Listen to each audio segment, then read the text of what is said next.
নমস্কার। চলুন আজকে আমরা আবার একটু আমাদের ছোটবেলাগুলো ফিরে পাওয়ার চেষ্টা করি। ছোটবেলায় আমরা অনেক মজার মজার ছড়া পড়েছি, তার মধ্যে খুব একটা কমন ছড়া যেটা নিয়ে আজকে আমরা একটুখানি তালে তালে সবাই শুনবো এবং আপনারাও একটুখানি আমার সাথে করবেন। তাই চলুন স্টার্ট করি। 1 2 3 4। হাট্টিমা টিম টিম তারা মাঠের পারে ডিম, তাদের খাড়া দুটো শিং, তারা হাট্টিমা টিম টিম।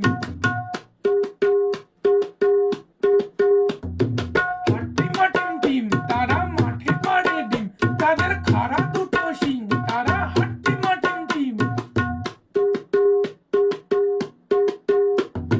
হাট্টিমা টিম টিম তারা মাঠের পারে ডিম, তাদের খাড়া দুটো শিং, তারা হাট্টিমা টিম টিম।